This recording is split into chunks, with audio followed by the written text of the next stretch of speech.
परत चालू झाल्यानंतर आपले म्यूट करावेत साऊंड. मॅडम सुरू करा. नमस्कार. माननीय प्राचार्य doctor KC. Mohite sir, Shirur शिक्षण प्रसारक मंडळाचे सचिव माननीय श्री नंदकुमारजी निकम सर, आजच्या कार्यक्रमाचे प्रमुख व्याख्याते, विभाग प्रमुख शैक्षणिक उपक्रम व संशोधन विभाग, ज्ञान प्रबोधिनी पुणे, माननीय श्री प्रशांत दिवेकर सर, महाविद्यालयाच्या डीबीटी स्टार योजनेचे समन्वयक डॉक्टर एन.एम. घनगावकर सर, प्रकल्प समन्वयक डॉक्टर डी.एच. बोबडे सर, महाविद्यालयाचे दुपार सत्र प्रमुख डॉक्टर आर.पी. गणोरकर सर, भौतिकशास्त्र विभागाचे सहयोगी प्राध्यापक डॉक्टर व्ही.व्ही. आवटी सर, सहाय्यक प्राध्यापक doctor SP. Kamble sir, Pune जिल्हा मुख्याध्यापक संघाचे सहसचिव माननीय श्री मारुती कदम सर, शिरूर तालुका गणित विज्ञान अध्यापक संघाचे अध्यक्ष तसेच महाराष्ट्र राज्य शासन आदर्श शिक्षक पुरस्कार प्राप्त श्री संभाजी टुबे सर, शिरूर तालुका गणित विज्ञान अध्यापक संघाचे सचिव माननीय श्री कल्याण कडेकर सर, शिरूर तालुका गणित विज्ञान अध्यापक संघाचे जिल्हा समन्वयक श्री विलास कुरकुटे सर, सहभागी असलेले सर्व शिक्षणप्रेमी प्राध्यापक, शिक्षक, पालक आणि विद्यार्थी मित्र. सर्वप्रथम भौतिकशास्त्र विभाग, चांदमल ताराचंद बोरा महाविद्यालय आणि शिरूर तालुका गणित विज्ञान अध्यापक संघ यांच्या संयुक्त विद्यमाने डीबीटी स्टार योजनेअंतर्गत आयोजित माध्यमिक शिक्षकांसाठी ऑनलाईन कार्यशाळा या 6 दिवसीय कार्यशाळेच्या दुसऱ्या सत्रात आपणा सर्वांचे मनपूर्वक स्वागत. आधुनिक काळात विज्ञान हा मानवी जीवनाचा एक अविभाज्य घटक आहे हे आपल्या सर्वांना माहितीच आहे. अथवा मानवाने आजवर जी काही अनन्यसाधारण प्रगती केली आहे ती विज्ञान आणि तंत्रज्ञानाच्या साहाय्याने केली आहे असे म्हटले तरी वावगे ठरणार नाही. मग ती कृषी क्षेत्रातील हरित क्रांती असेल, पशुपालन अथवा दुग्ध व्यवसाय असेल, अभियांत्रिकी अथवा वैद्यकीय क्षेत्र असेल, भूगर्भ, समुद्र अथवा अवकाश संशोधन असेल, अन्य कुठलेही क्षेत्र असेल, आज प्रत्येक ठिकाणी जी काही प्रगती झाली आहे ती विज्ञानामुळेच आणि भविष्यातही जी काही प्रगती होणार आहे ती देखील विज्ञानामुळेच होणार आहे. मग भविष्याचा विचार करता जी आजची पिढी उद्याचे भविष्य घडवणार आहे त्या पिढीला घडविणे महत्वाचे आहे आणि आपोआपच या पिढीमध्ये वैज्ञानिक दृष्टिकोन निर्माण करण्याचे उत्तरदायित्व हे आपल्या शिक्षक वर्गाच्या खांद्यावर येते. विशेषतः विज्ञान शिकवणाऱ्या शिक्षकाला नेहमीच काळाची गरज ओळखून आपल्या अध्यापन पद्धतीमध्ये सुयोग्य बदल घडवावे लागतात आणि त्यासाठी शिक्षकाकडे एक विलक्षण अशी दूरदृष्टी असणे गरजेचे असते. आणि त्याचे उत्तम उदाहरण म्हणजे चांदमल ताराचंद बोरा महाविद्यालयाचे माननीय प्राचार्य डॉक्टर के.सी. मोहिते सर हे आहेत. सरांच्या मार्गदर्शनाखाली आजवर अनेक विद्यार्थी आणि शिक्षक घडले आहेत. मुळातच विज्ञानाविषयी कमालीचा व्यासंग असल्यामुळे कुठलेही काम अगदी सुसूत्रपणे पार पाडण्याचे एक अनोखे कौशल्य सरांकडे आहे. त्यांच्यासोबत काम करण्याची संधी आम्हाला मिळणे हे आम्ही नवीन पिढीतील शिक्षक आमचे भाग्यच समजतो. दिवसभरातील अगदी एक मिनिट त्यांनी कामासाठी झोपून दिलेला असतो. मग अगदी दिवस मावळतीला गेला तरीही सकाळच्या इतक्याच उत्साहाने ते कामात मग्न असतात. सरांचे विज्ञान विषयक अनेक लेखही आजवर प्रसिद्ध झाले आहेत. त्यांचे सेरेंडिपिटी हे पुस्तक तर अगदी आपल्याला विज्ञान विश्वात हरवून टाकते. विद्यार्थी आणि शिक्षकांमध्ये विज्ञानाविषयी रुची वाढवण्यासाठी ते नेहमी प्रयत्नशील असतात. त्या प्रयत्नातूनच त्यांनी महाविद्यालयात डीएसटी फिस आणि डीबीटी स्टार या योजना आणल्या. या योजनांमधून अनेक अत्याधुनिक उपकरणे महाविद्यालयात आणली गेली. रसायनशास्त्र, वनस्पतीशास्त्र आणि भौतिकशास्त्राच्या प्रयोगशाळा आज इतक्या सुसज्ज आहेत की शिरूर सारख्या शहरात राहून तुम्ही तुमचे पीएचडीचे संशोधन कार्य देखील पूर्ण करू शकता. आणि या सगळ्याचे श्रेय निश्चितच मोहिते सरांना जाते. हा विद्यालयात विविध नाविन्यपूर्ण उपक्रम राबविण्यातही ते नेहमी अग्रेसर असतात. आणि हे उपक्रम नेहमी विद्यार्थ्यांसाठीच नको तर त्यांना घडवणाऱ्या शिक्षकांसाठी देखील असायला हवे यावर त्यांचे अगदी ठाम मत आहे. आणि या विचारातूनच ही विज्ञान सप्ताहाची संकल्पना समोर आली.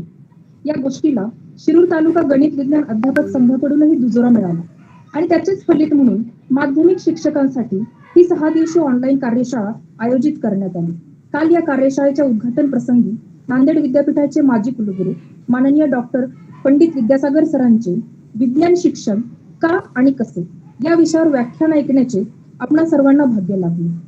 आणि आज या कार्यशाळेच्या दुसऱ्या सत्रात या व्याख्यानमालेतील दुसरे पुष्प गोवण्यासाठी आपल्यासोबत उपस्थित आहेत आजच्या कार्यक्रमाचे प्रमुख व्याख्याते, विभाग प्रमुख, शैक्षणिक उपक्रम व संशोधन विभाग, ज्ञानप्रबोधिनी पुणे, माननीय श्री प्रशांत दिवेकर. भौतिकशास्त्र विभाग, चांदमल ताराचंद बोरा महाविद्यालय आणि शिरूर तालुका गणित विज्ञान अध्यापक संघाच्या वतीने मी सरांचे मनपूर्वक स्वागत करते. सर्वप्रथम शिरूर तालुका गणित विज्ञान अध्यापक संघाचे सचिव माननीय श्री कल्याण कडेकर सरांना विनंती करते की त्यांनी प्रमुख पाहुण्यांचा परिचय करून द्यावा. कडेकर सर. नमस्कार. आताच महाविद्यालयाच्या भौतिकशास्त्र विभागाच्या प्राध्यापिका ठोकळ मॅडम यांनी सर्व उपस्थित मान्यवरांचं स्वागत केलेलं आहे.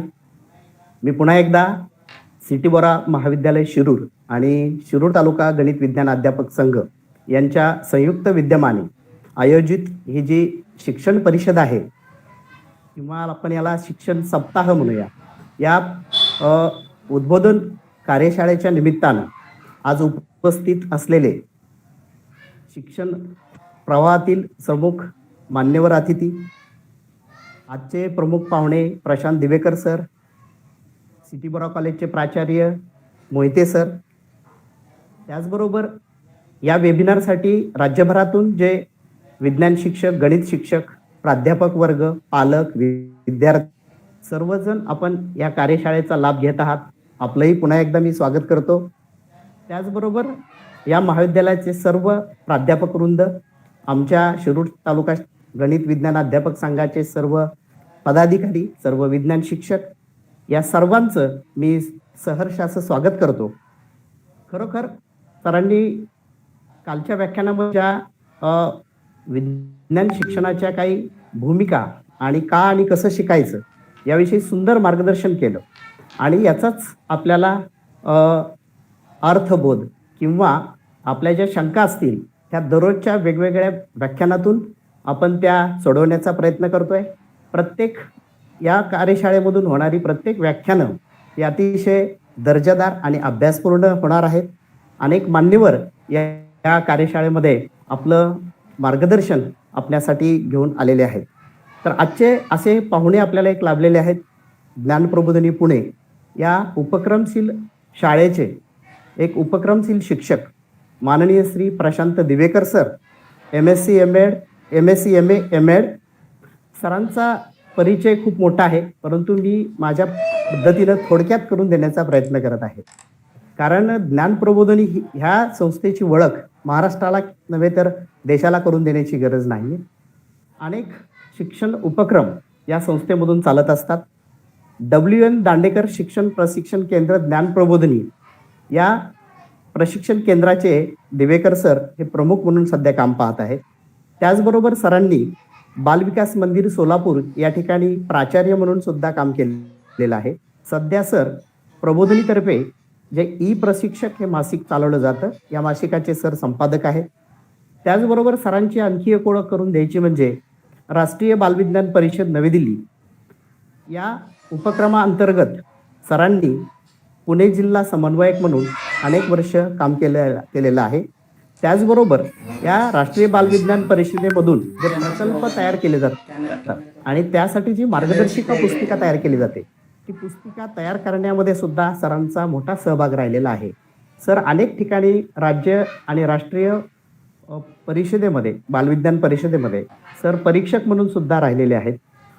त्याचबरोबर एक ज्ञानप्रबोधिनीमध्ये मी मगाशी म्हटल्याप्रमाणे जे वेगवेगळे उपक्रम चालतात त्यामधल्या काही उपक्रमाची मी या ठिकाणी विशेष आपल्या सर्वांसमोर नोंद करू इच्छितो.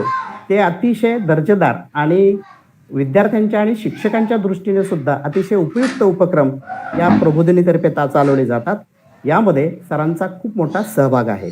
त्यामधला पहिला उपक्रम म्हणजे छोटे सायंटिस्ट. महाराष्ट्रातील जवळपास 150 शाळांमधून हा उपक्रम चालवला जातो. आपल्या पुणे जिल्ह्याचा विचार करता मावळ, मुळशी आदी तालुक्यांमध्ये 50 शाळा यामध्ये सहभागी आहेत. यामध्ये साप्ताहिक पद्धतीने आठवड्याला किंवा मासिक पद्धतीने कृतीद्वारे विज्ञान शिक्षण विद्यार्थ्यांमध्ये कसं पोहोचवायचं यासाठी काम केलं जातं. त्याचबरोबर दुसरा महत्त्वाचा उपक्रम म्हणजे ज्ञानसेतू. हा खरोखर अतिशय उपक्रम हा जो आहे तो दर्जेदार आणि कौतुकास्पद आहे. कारण भारतामधील जे इतर राज्य आहेत, विशेषतः ईशान्येकडील राज्य, या राज्यांमध्ये विज्ञान शिबिरं घेतली जातात प्रबोधिनीतर्फे. यामध्ये प्रकल्प पद्धतीतून विज्ञान कसं शिकवायचं, पुस्तकाच्या बाहेर जाऊन विज्ञान अध्ययन आणि अध्यापन कसं करायचं, हे या उपक्रमातून, ज्ञानसेतू या उपक्रमातून शिकलं. आज जर आपण पाहिलं तर आसाम राज्यामध्ये जवळपास 30 शाळांमधून हा उपक्रम अखंडपणे चालू आहे. त्याचबरोबर हे एवढ्यावरच थांबलेलं नाहीये. राज्यातील जवळपास 300 शाळांमध्ये व्यक्तिमत्व विकास शिबिर असतील, पूरक शिक्षण असेल, असे एक नाही अनेक उपक्रम हे राबवले जातात. आणि मला आज उपस्थित असणाऱ्या शिक्षक बांधवांसाठी एक मला नमूद करावं वाटतं की ज्ञान प्रबोधिनीतर्फे चालविले जाणारं ई मासिक जे आहे हे निशुल्क आहे. हे शिक्षकांनी अवश्य याचा लाभ घ्यावा. आपण जर आपला ईमेल ID दिला तर आपल्याला हे ई मासिक आपल्याला आपल्यापर्यंत नक्कीच पोहोचेल आणि आपल्या ज्ञानामध्ये नक्कीच वाढ झाल्याशिवाय राहणार नाही. असे एक नाही अनेक उपक्रम प्रबोधिनीतर्फे चालवले जातात. मी थोडक्या काही प्रकल्पाची आपल्यासमोर ओळख करून दिलेली आहे आणि मला वाटतं आपल्याला या सगळ्या कार्यातून प्रबोधिनीची आणि सरांची ओळख झालेली असेल. आणि हे सगळं काम किंवा सर्व काम करण्यामध्ये श्रीयुत प्रशांत दिवेकर सर यांचा मोठा सहभाग राहिलेला आहे. तर आपण माननीय श्री प्रशांत दिवेकर सरांना विनंती करूया, त्यांनी आपल्या आजच्या मार्गदर्शनाला सुरुवात करावी. श्री प्रशांत दिवेकर सर. धन्यवाद कल्याण सर. सगळ्यांचं ह्या 5 दिवसीय जो मेळावा योजलेला आहे विज्ञान शिक्षकांचा, त्याच्यामधल्या दुसऱ्या सत्रामध्ये स्वागत करतो. सुरुवातीलाच सिटी बोरा महाविद्यालय आणि विज्ञान आणि गणित अध्यापक संघ या दोघांचं ज्ञानप्रबोधिनीच्या वतीनं आभार व्यक्त करतो की त्यांनी विज्ञान शिक्षणातले प्रयोग आणि त्याच्याबद्दलचे विचार आपल्या सगळ्यांबरोबर शेअर करण्याची संधी दिली. काल विद्यागर सरांनी विज्ञान कसं शिकायचं, का शिकायचं याच्याबद्दलची मांडणी आपल्या समोर केली होती आणि एक विस्तारित त्यांनी विज्ञान अध्ययन अध्यापनाची भूमिका आपल्या सगळ्यांसमोर मांडली. आजच्या सत्रामध्ये मी मुख्यतः विज्ञान अध्ययन कसं घडवून आणायचं शिक्षकांना मुलांकडनं याच्याबद्दलच्या काही गोष्टी मी बोलणार आहे. त्यामुळे विज्ञान अध्यापनापेक्षा विज्ञान अध्ययन मुलांनी कसं करावं याच्या दृष्टीनं शिक्षकांनी काय काय करावं असं सूत्र माझ्या बोलण्याचं राहणार आहे. मी सुरुवातीला एक थोडा वेळ घेतो आणि माझं स्क्रीन शेअर करतो, म्हणजे मग पुढे आपल्याला सलग बोलायला येऊ शकेल. फक्त आता जे संयोजक आहेत त्यांनी स्क्रीन नीट शेअर होतोय ना एवढं फक्त सांगावं, म्हणजे मग मला बोलणं सुरू करायला येऊ शकेल. होतोय. हा, मी फुल स्क्रीन करतो थोडा मोड आणि आता सांगा मला. ओके, धन्यवाद. आजचा विषय जो आहे तो nurturing skills for science learning.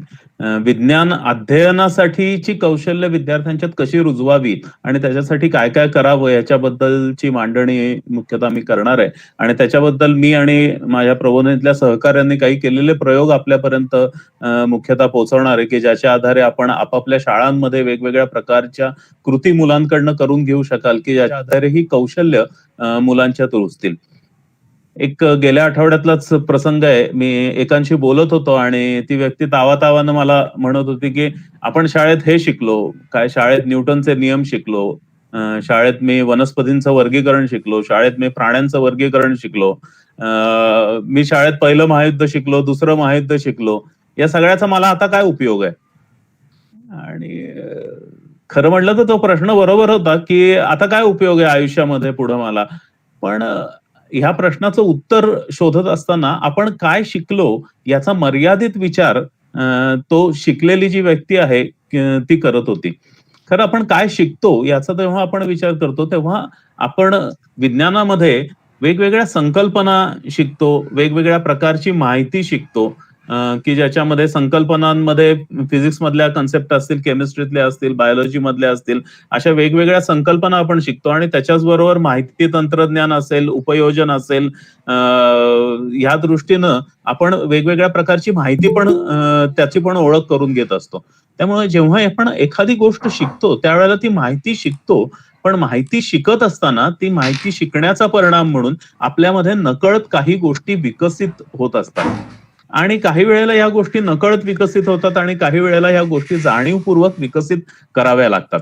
नकळत विकसित होतात त्याला पण शिक्षण म्हणतात, पण जेव्हा आपण अध्ययन प्रक्रियेचा विचार करतो त्यावेळेला अशा गोष्टी जाणीवपूर्वक विकसित करणं याला शिक्षण असं आपण म्हणतो किंवा त्याला शिकणं असं आपण म्हणतो. नकळत काय होतं हे थोडं मी उदाहरण घेऊन सांगतो आणि मग जाणीवपूर्वक करण्याच्या दिशेनं आपण जाऊया. तुम्ही जर सहज लोकांना विचारलं की काय हो इथून हे ठिकाण किती लांब आहे, मला काय मी शिरूर स्टँडवर उतरलो आणि मला महाविद्यालयामध्ये जायचंय बोरा कॉलेजमध्ये, तर किती लांब आहे, तर लोक सांगतील की जावा इथंच एक 5 मिनिटाच्या अंतरावर आहे किंवा इथंच थोडं गेलात की लागेल. ते थोड्या अंतरावरती आहे, इथून 5 मिनिटाच्या अंतरावरती आहे, इथून 5 मिनिटाच्या अंतरावरती दक्षिण दिशेला 1.5 किलोमीटर गेल्यानंतर आहे.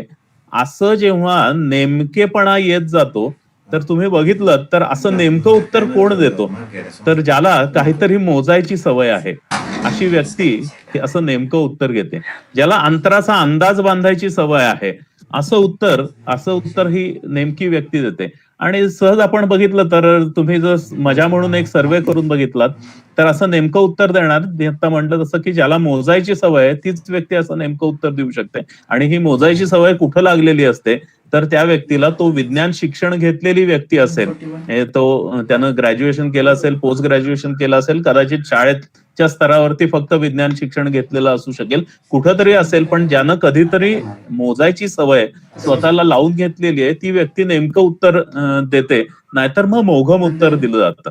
आणि मग आपण बघितलं की ही मोजण्याचं कौशल्य किंवा मोजण्याची सवय लागणं हे शिक्षणातून साध्य होतं. मग मला मिली सेंटीडेसिमीटर येतं, त्याचं कन्व्हर्जन येतं, किती किलोमीटर म्हणजे किती मीटर, किती मीटर म्हणजे किती किलोमीटर, हे मला आज येतं की नाही माहिती नाही, पण मला असं काहीतरी एखादी गोष्ट मला सांगायची असेल तर ती मला मोजावी लागते आणि ही मोजण्याचा दृष्टिकोन जो आहे तो तयार होणं हे फार महत्वाचं आहे. त्यामुळं आम्ही प्रबोधित म्हणतो की एखादी गोष्ट आपल्याला शिकायची असेल तर ती शिकत असताना माहितीपासूनच शिकण्याची सुरुवात करावी लागते किंवा माहिती हा शिकण्याचा आधार असतो. चित्रामध्ये 2 आकृत्या दिसतात, त्या दोन्हीच्या संदर्भात मी बोलतोय. त्यामुळं माहिती हे कंटेंट हा आधार असतो, त्यामुळे पाठ्यपुस्तकात काय छापलेलं आहे हा नक्की आधार आहे, नॉलेज त्यातलं जे ज्ञान आहे तो नक्की आधार आहे, पण ही माहिती शिकत असताना काय घडतं याच्याबद्दल विचार करायला मुलांना शिकवायला पाहिजे किंवा ते पुढचं घडण्यासाठी आपल्या अध्ययन प्रक्रियेमध्ये उपक्रम असायला पाहिजेत. तर त्या उपक्रमांच्या दृष्टीनं आपण वेगवेगळ्या प्रकारचे अध्ययन अनुभव विज्ञान अध्यापन करताना मुलांसाठी योजावे लागतील. त्यामुळं मी एखादा नियम शिकतो, मी आर्किमिडीजचं प्रिन्सिपल शिकतो, त्यावेळेला एका बाजूला मी ते प्रिन्सिपल शिकत असतो, पण त्यावेळेला मी काही कौशल्य शिकत असतो आणि ती कौशल्य असतात, मला एखादी गोष्ट कशी मोजायची हे कळतं, मोजताना कृतींची रचना कशी करायची हे कळतं. ह्या दृष्टीनं वेगवेगळ्या प्रकारची कौशल्य मी शिकत जातो. त्यामुळं एखादं ज्ञान मिळवण्यासाठी कौशल्य ही नक्की महत्वाची असतात आणि ती जाणीवपूर्वक विकसित करावी लागतात, तरच ज्ञान मिळवण्याची गुणवत्ता ही वाढते. त्यामुळं ज्ञान मिळवताना कौशल्य विकसित होतात, पण कौशल्यावरती स्वतंत्र काम केलं तर ज्ञान मिळवण्याची गुणवत्ता वाढते. म्हणजे आपण निसर्गतः चालायला शिकलो, पण चांगलं चालण्यासाठी आपल्याला शिकावं लागतं, एनसीसी मध्ये परेड करावी लागते, तेव्हा आपण चांगलं चालायला शिकतो. त्यामुळं ती कौशल्य मिळवल्यानंतर मग आपली चाल काहीतरी वेगळी होते किंवा चालण्याच्या ज्ञानामध्ये आपल्याला काहीतरी बदल झालेला दिसतो. वाचन हे आपण शिकतो, पण चांगलं वाचणं शिकणं हे फार वेगळ्या प्रकारचं कौशल्य आहे. आणि जेव्हा एमपीएससी, युपीएससी किंवा वरच्या टप्प्यावरचा अभ्यास आपण करतो त्यावेळेला कॉम्प्रिहेन्शन हे वाचनाचं एक महत्वाचं कौशल्य ते आपल्याला शिकावं लागतं आणि हे कौशल्य शिकलं की ज्ञान मिळवण्याची गुणवत्ता पण नक्की वाढायला लागते. त्यामुळे ज्ञान किंवा माहिती ही जशी महत्वाची आहे तशी ती माहिती शिकत असताना आपण माहितीच्या प्रकारानुसार वेगवेगळी कौशल्य शिकत असतो. म्हणजे जशी माहिती एखादी वेगवेगळ्या प्रकारचं क्लासिफिकेशन असलेली माहिती असेल, गट उपगट माहिती असलेली माहिती असेल, तर नकळत आपण वस्तूंचे गट उपगट करायला शिकतो.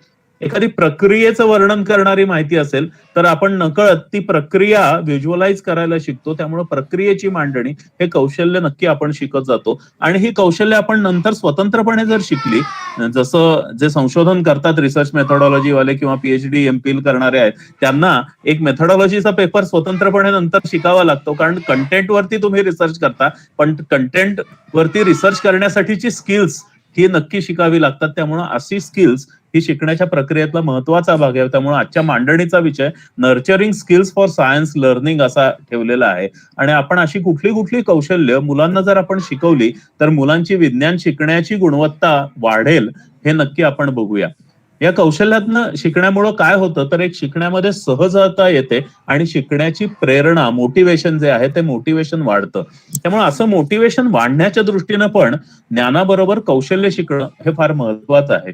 आणि अशी ज्ञान कौशल्य शिकण्यातून जी प्रेरणा निर्माण होते त्या प्रेरणेमधून काय घडतं तर प्रेरणेमधून मगाशी म्हटलं तसं कुठल्याही गोष्टीची मोघम माहिती न देता काहीतरी क्वांटिफिकेशन करून माहिती देणं किंवा त्याचा काहीतरी क्वालिटेटिव्हली ती माहिती प्रेझेंट करणं, कॉज इफेक्ट रिलेशन नुसार आपण उत्तर देणं, प्रत्येकाच्या गोष्टीचा तर्कसंगत विचार करणं, कारण परिणामांची संगती लावत जाणं, हे आपल्या व्यक्तिमत्वाचा एक भाग होत जातं.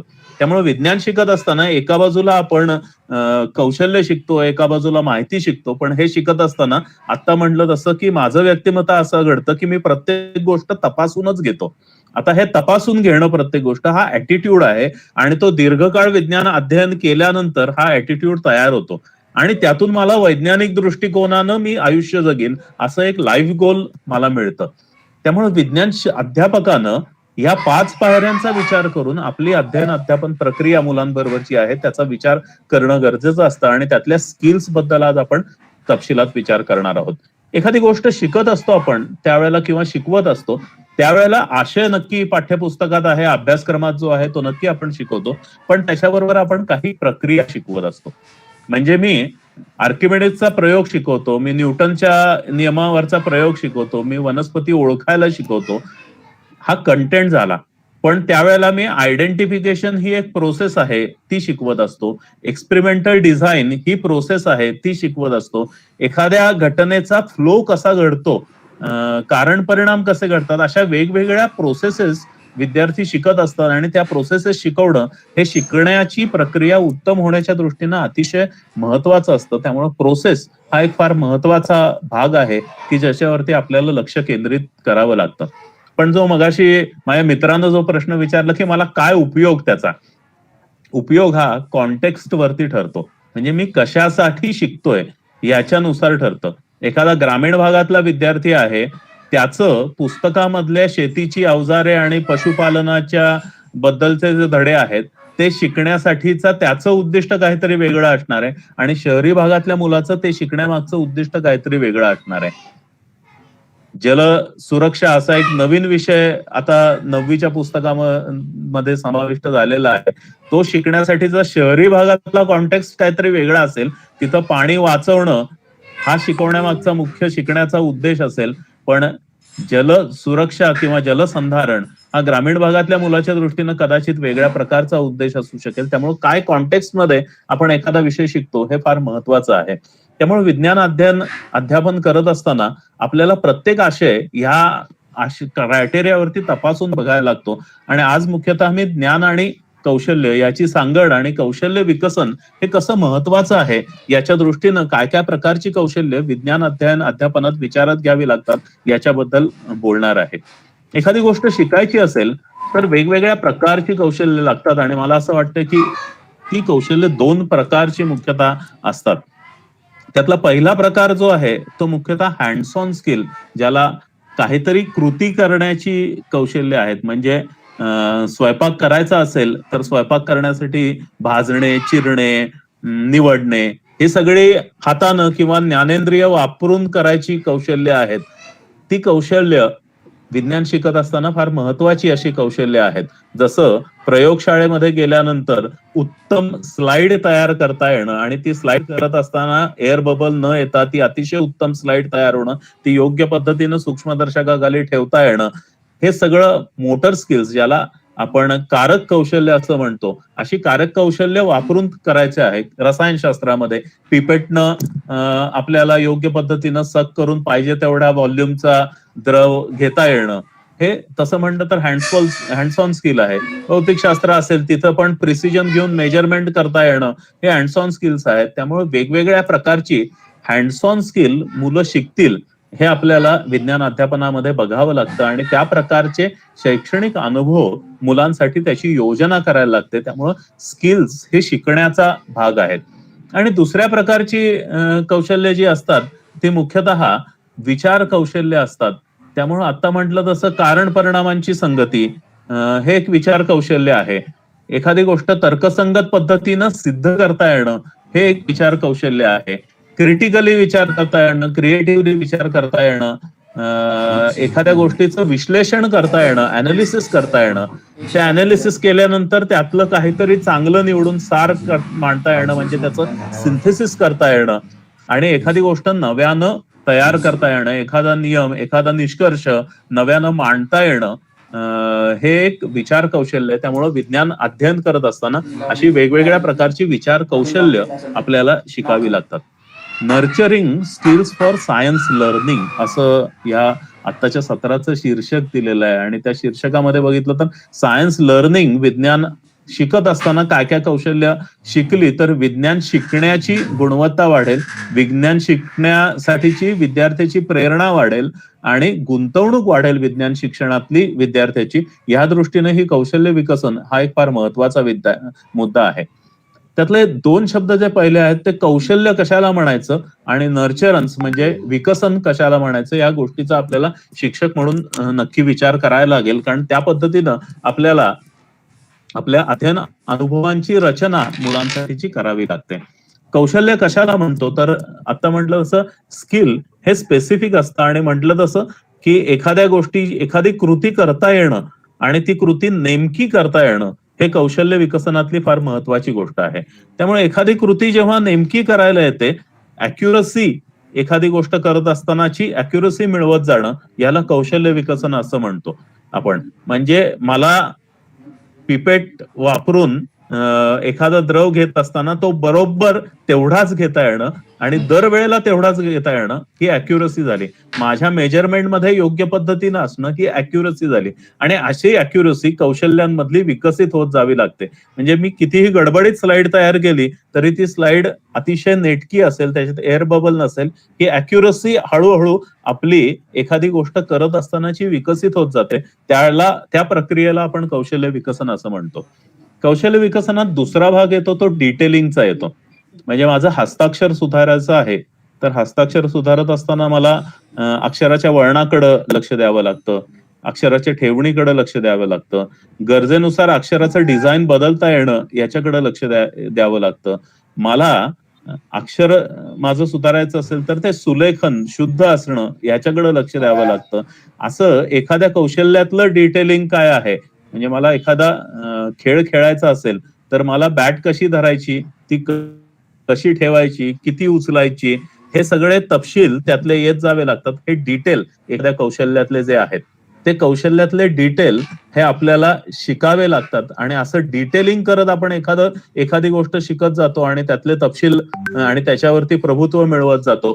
त्यावेळेला आपण ते कौशल्य विकसित झालं असं म्हणतो.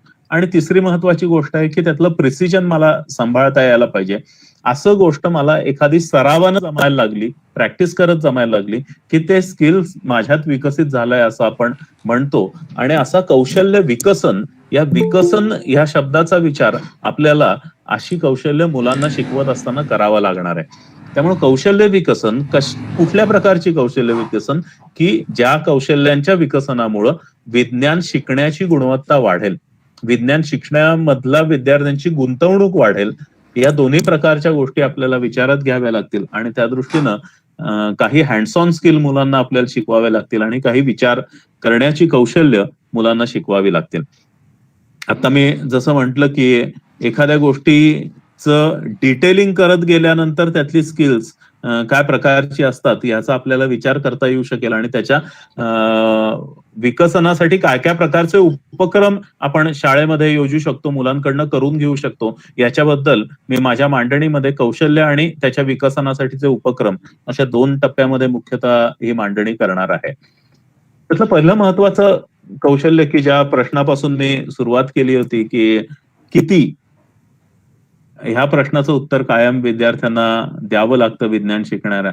त्यामुळं अंदाज बांधता येणं, त्याचं क्वांटिफिकेशन करता येणं आणि त्याचं मेजरमेंट करता येणं हे एक फार महत्वाचं कौशल्य हे विज्ञान शिकताना फार महत्वाचं आहे. एखादी गोष्ट मोघम काहीतरी सांगितलेली आहे, ती नेमकी सांगता येत नाहीये, माझ्याकडे कुठलंही टूल नाहीये, तरी मला ती काहीतरी नेमकी मोजून सांगता येईल.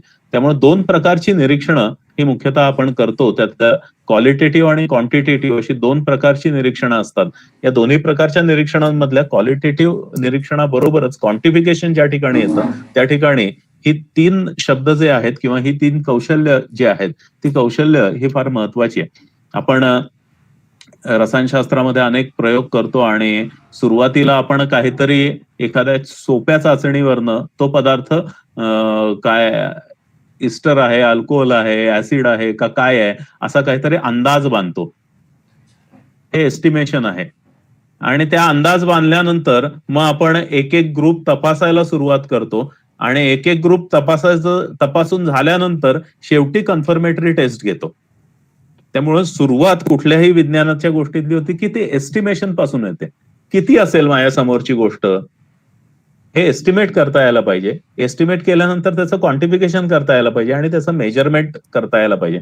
मेजरमेंट करायचं म्हणजे काय करायला यायला तर पण क्वांटिटी त्याची माहिती पाहिजे. मला त्याचं मेजरिंग इन्स्ट्रुमेंट वापरता यायला पाहिजे. मेजरिंग इन्स्ट्रुमेंट नसेल तर ते मेजरिंग इन्स्ट्रुमेंट डिझाईन करता यायला पाहिजे. त्याचा लिस्ट काउंट मला माहिती असायला पाहिजे आणि कुठल्या लिस्ट काउंटसाठी कुठलं इन्स्ट्रुमेंट वापरता आलं हे माहिती असायला पाहिजे.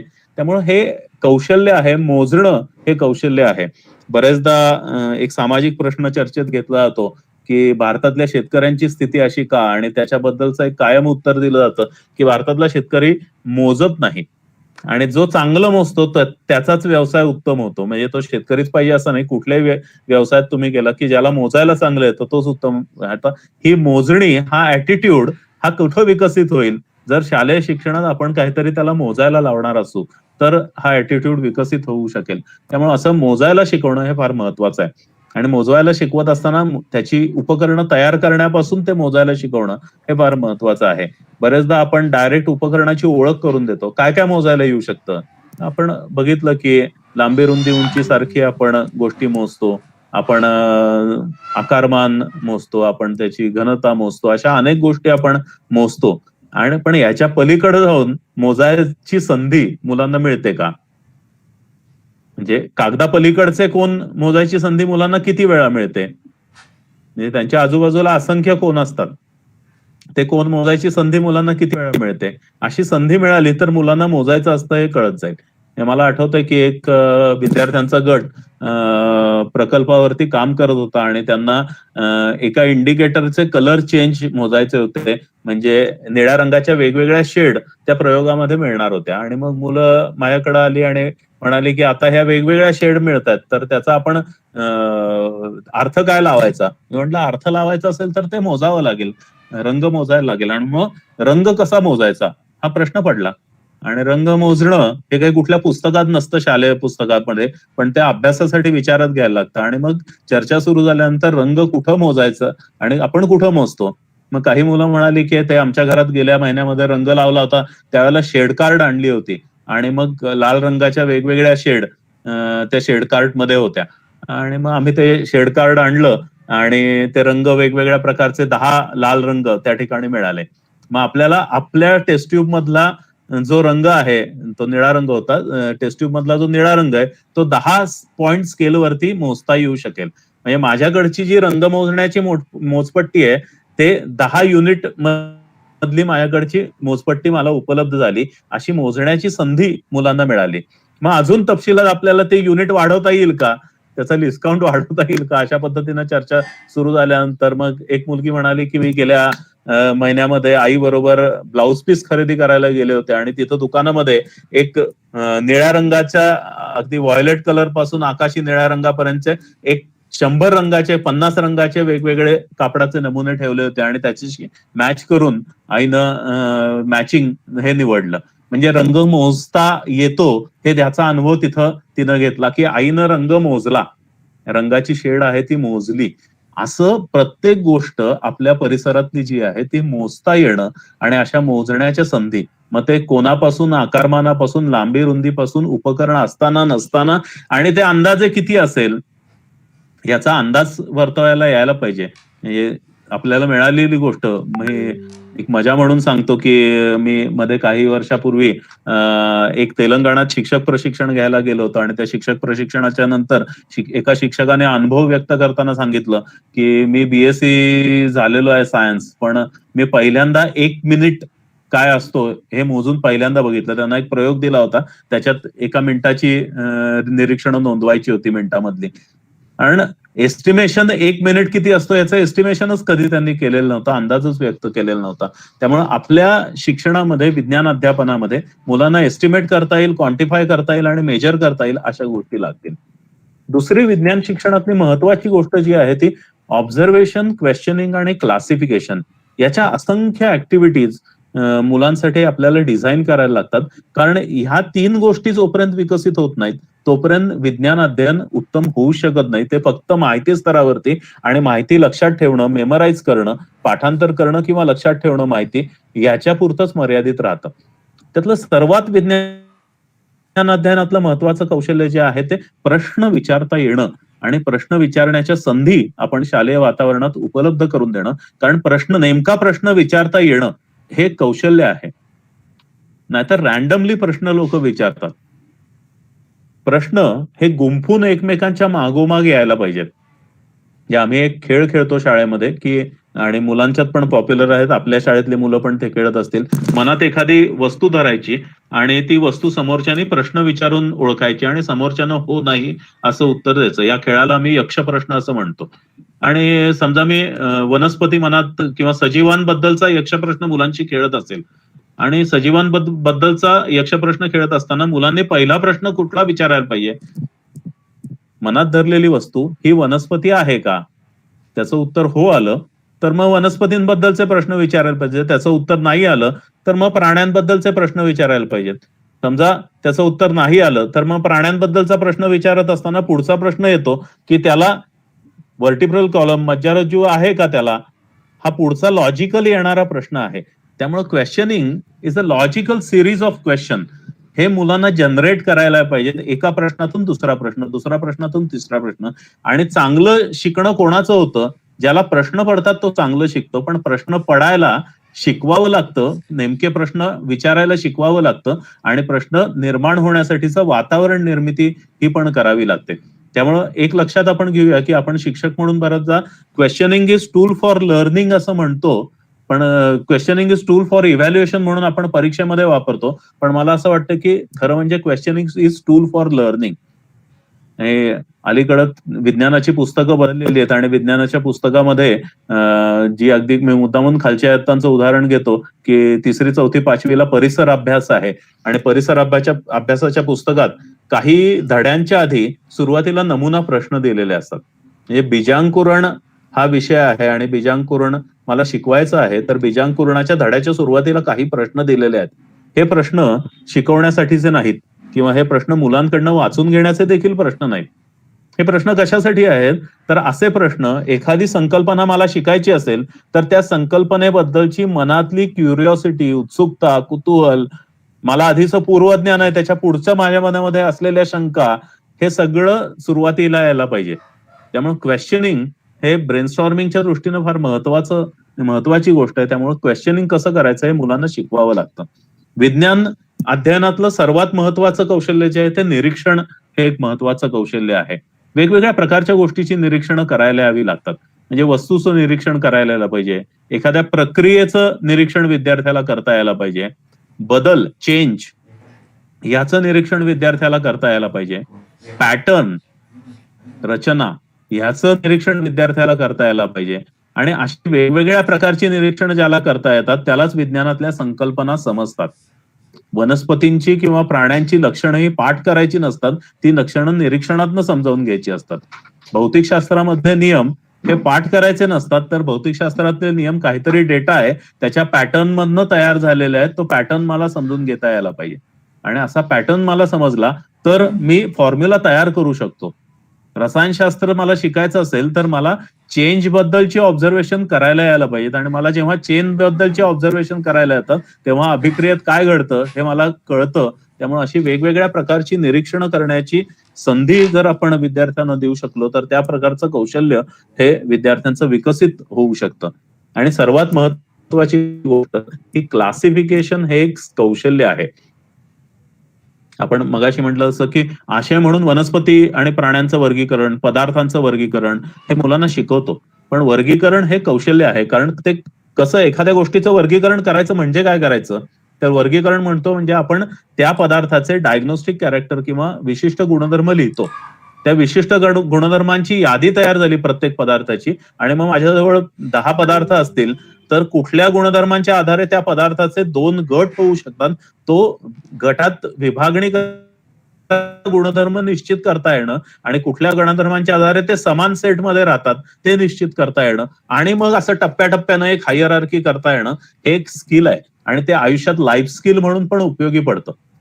आणि असं लाईफ स्किल म्हणून पण क्लासिफिकेशन, ऑब्झर्वेशन, क्वेश्चनिंग ही लाईफ स्किल आहे. मला एखाद्या गोष्टीबद्दल माहिती मिळवायची आहे तर मला क्वेश्चनिंग चांगलं करता यायला पाहिजे. मला बसनं प्रवास करायचा आणि कुठेतरी जायचं आणि बस स्टँडवरती मी एन्क्वायरीला गेलो तर मला योग्य प्रश्न विचारता यायला पाहिजे. त्यामुळे क्वेश्चनिंग हे लाईफ स्किल आहे. त्यामुळे ही सगळी कौशल्य एका बाजूला सायन्स लर्निंगसाठी जशी महत्वाची आहेत तशी ती लाईफ स्किल्स म्हणून पण फार महत्वाची आहेत. पुढचा सेट जो आहे स्किल डेव्हलपमेंटचा, तो मुख्यतः विज्ञानामध्ये जे तत्व विकसित होतात किंवा विकसित करणं अपेक्षित आहे त्या दृष्टीनं प्रयोगांची रचना करता येणं आणि एखाद्या प्रश्नाचं उत्तर मिळवता येणं. त्यामुळे प्रॉब्लेम सॉल्व्हिंग हे फार महत्वाचं कौशल्य आहे. आणि हे प्रॉब्लेम सॉल्व्हिंग करायचं असेल तर हायपोथेसिस मांडण्यापासून कन्क्लुजन पर्यंत येणं हे एक मेथड ऑफ सायन्स शी निगडीत असलेली अनेक कौशल्य आहेत. त्यामुळे एक्सपेरिमेंट डिझाईन करता येणं हे फार महत्वाचं कौशल्य आहे. आणि असे छोटे छोटे एक्सपेरिमेंट आपल्याला डिझाईन करायच्या संधी मुलांना द्याव्या लागतात. कंट्रोलिंग व्हेरिएबल्स हे पण फार महत्वाचं कौशल्य आहे. वेगवेगळ्या प्रकारची माहिती आजूबाजूला जी मिळते आहे त्यातनं काय गोष्टी दिसत आहेत असा डेटा अनालिसिस करता येणं, त्याचे ग्राफ प्लॉट करता येणं, त्या ग्राफ प्लॉट केल्यानंतर त्यातले काहीतरी कन्क्लुजन करता येणं, हे सगळी जी कौशल्य आहेत ती विज्ञान शिकण्याची कौशल्य म्हणून फार महत्वाची अशी कौशल्य आहेत. आणि या प्रकारची कौशल्य मुलांना शिकण्याच्या संधी देणं हे फार महत्वाचं आहे. आज विज्ञान शिक्षणात जो महत्वाचा बदल होत आहे ते म्हणजे विज्ञान माहितीकडनं प्रक्रिया आधारित विज्ञान शिक्षणाकडं सगळं विज्ञान अध्यापनाच्या आणि अध्ययनाच्या पद्धती बदलत आहेत. त्यामुळे आज तुम्ही आशय काय शिकवता याला महत्वाचं नाही, विज्ञान शिकण्याच्या कुठल्या प्रक्रिया मुलांना शिकवतायत हे फार महत्वाचं आहे. काही वर्षांपूर्वी अचानक एक गोष्ट शाळेमध्ये सुरू करावी असं सर्क्युलर आलं आणि लोकांनी सुरुवात केली की प्रकल्प मुलांकडनं करून घ्या. आता प्रकल्प म्हणजे काय आहे? प्रबोधिनीमध्ये गेली 50 वर्ष प्रकल्प पद्धतीतून विज्ञान अध्ययन अध्यापन याच्याबद्दल काम चालू आहे. त्यामुळे प्रोजेक्ट बेस्ड लर्निंग ही एक फार महत्वाची प्रक्रिया आहे की ज्या प्रक्रियेच्या आधारे, त्या उपक्रमाच्या आधारे आपण मुलांमध्ये ही 4 कौशल्य जी आहेत ती 4 कौशल्य विकसित करू शकतो. आणि ही 4 कौशल्य विकसित करणं हे फार महत्वाची गोष्ट आहे. हे कंट्रोलिंग व्हेरिएबल्स बरेचदा आपण प्रयोगामध्ये थेट मुलांना सांगतो. म्हणजे अनेक, आता हे दुर्दैवानं म्हणावं लागतंय, कोणावर टीका करायचा उद्देश नाही, पण अनेक ठिकाणी प्रयोग हे फक्त वहीत लिहून दिले जातात. मुलांनी कधी त्यातली उपकरणं बघितलेली पण नसतात. आणि अशी संख्या कदाचित 60% पण भरेल असं दुर्दैवानं म्हणावं लागेल. पण निदान अनेक चांगल्या शाळांमध्ये चांगले शिक्षक हे मुलांकडनं प्रकल्प करून घेतात, पण ते ग्रुप प्रोजेक्ट असतात. पण प्रकल्पात काहीतरी बदल करायची संधी जर आपण मुलांना दिली, काही गोष्टी बदलून तपासून बघायची संधी दिली, तर आपण प्रयोगातून प्रकल्पाकडे जातो. आणि असं आपण प्रयोगातून प्रकल्पाकडे जातो त्यावेळेला आपल्याला वेगवेगळी व्हेरिएबल्स जी आहेत ती तपासून बघण्याची संधी मुलांना देता येऊ शकते. त्यामुळे एखादे रचना आहे त्या रचनेमध्ये काय पद्धतीनं गोष्टी करता येतील. एक उदाहरण म्हणून घेतलं की तो जुना प्रयोग एक होता विज्ञानाच्या पुस्तकात आणि तो शाळेत करून पण दाखवायचे की एक जलीय वनस्पती आहे, सबमर्ज्ड ॲक्वॅटिक प्लांट आहे आणि ते ठेवलेलं आहे आणि त्यातनं वायू कसा गोळा होतो. आता हा प्रयोग झाला, मग त्याच्यात प्रश्न पडतात की गोळा होणारा वायू कुठला आहे, गोळा होणारा वायू किती आहे, वनस्पती बदलल्यानंतर तो वायू तोच राहतो का तो वायू बदलतो, दिवसातल्या वेगवेगळ्या वेळेला ती वनस्पती किती वायू च उत्सर्जन करते. आता हे सगळे आहेत. पाणी बदललं मी तर पाणी बदलल्यामुळं म्हणजे सॅलिनिटी बदलत गेलो तर त्या वायूच्या उत्सर्जनावरती काही परिणाम होतो का, असे प्रश्न मुलांच्या मनामध्ये पडतात आणि हे प्रश्न पडल्यानंतर ते प्रश्न तपासून बघावे लागतात. याला कंट्रोलिंग व्हेरिएबल्स असं म्हटलं जातं. एक वेगळं उदाहरण द्यायचं झालं की घरात नवीन तांदूळ आणले आपण आणि ते तांदूळ आणल्यानंतर पहिल्या दिवशी भात नक्की चांगला शिजत नाही, चिकट होतो किंवा फडफडीत होतो किंवा त्यात पाणी राहतं. मग काय करायला लागतं आपल्याला, एक एक म्हणजे शिट्टी देण्याचा वेळ बदलायला लागतो, पाण्याची क्वांटिटी बदलून बघायला लागते, कधीतरी त्याच्यात मिठाचा एखादा खडा टाकून बघायला लागतो. असं करत केल्यानंतर एक 4-8 दिवसानंतर तो तांदूळ शिजण्याचा एक फॉर्म्युला डिफाईन होतो. त्याच्यासाठी आपण वेगवेगळे व्हेरिएबल्स तपासून बघतो आणि हे तपासून बघितल्यानंतर एक स्टँडर्ड प्रोसिजर सेट होती किंवा आपल्याला त्यातनं काहीतरी ज्ञान मिळतं. आपण कन्क्लुजन काढतो की हा नवीन आलेला तांदूळ आहे, तो शिजवायचा असेल तर इतकं पाणी लागेल, इतका वेळ त्याला उष्णता द्यायला लागेल, इतक्या शिट्ट्या त्याला कराव्या लागतील. हे सगळं कन्क्लुजन आपण त्या ह्याच्यातनं काढतो. त्यामुळं कंट्रोलिंग व्हेरिएबल्स, एखादी गोष्ट तपासून बघणे, त्यातल्या वेगवेगळ्या फॅक्टर्स जे आहेत तपासून बघणे, हे म्हटलं तर लाईफ स्किल आहे आणि ते आपल्याला मुलांना शिकवावं लागेल आणि त्याच्यासाठीची प्रयोगांची रचना करावी लागेल. हे आपसूक होऊन चालत नाही. ज्या वेळेला ते आपसूक घडेल असं म्हणून सोडून दिलं जातं त्यावेळेला मगाशी जो सुरुवातीला प्रश्न माझ्या मित्रानं विचारला की मला न्यूटनचे नियम शिकून काय मिळालं, मला वनस्पतींचं वर्गीकरण शिकून काय मिळालं, मला ऍसिड बेस शिकून काय मिळालं, उत्तर त्याचं असं आहे की त्यानं माहितीच शिकली एवढंच त्याच्या लक्षात आलं. पण ती माहिती शिकत असताना कुठली कौशल्य विकसित झाली, कुठल्या प्रेरणा विकसित झाल्या, कुठला दृष्टिकोन विकसित झाला याच्याकडे वळून बघितलं नाही. कारण ते अनुभव हे जाणीवपूर्वक रचना केलेले अनुभव नव्हते, ते पुस्तकातला आशय शिकवण्यापुरते होते. त्यामुळे विज्ञान अध्यापकांनी वेगवेगळ्या प्रकारच्या अशा अध्ययन अनुभवांची रचना करायला पाहिजे की ज्या ठिकाणी विद्यार्थ्यांची ही कौशल्य विकसित होऊ शकतील. तिसरं एक कौशल्य जे आहे ते थोडं पाठ्यपुस्तकीय अभ्यासक्रम आणि प्रकल्पांमध्ये दोन्ही ठिकाणी वापरायला लागतं असं आहे. ते इन्फॉर्मेशन प्रोसेसिंग स्किल हे मुलांना शिकवावं लागतं. समाजशास्त्र आणि विज्ञानामध्ये पण मुख्यतः जीवशास्त्र हा जो भाग आहे त्या ठिकाणी खूप माहिती लक्षात ठेवावी लागते किंवा खूप माहितीवरती काम करावं लागतं आणि अशी भरपूर माहिती ज्या ठिकाणी आहे त्यावेळेला ती माहिती रिऑर्गनाइज कशी करायची, त्याच्यावरती प्रक्रिया कशी करायची, त्यातले कीवर्ड्स कसे आयडेंटिफाय करायचे आणि ते वेगवेगळे माइंड मॅप त्याचे कसे तयार करायचे किंवा त्याचे कन्सेप्ट मॅप कसे करायचे.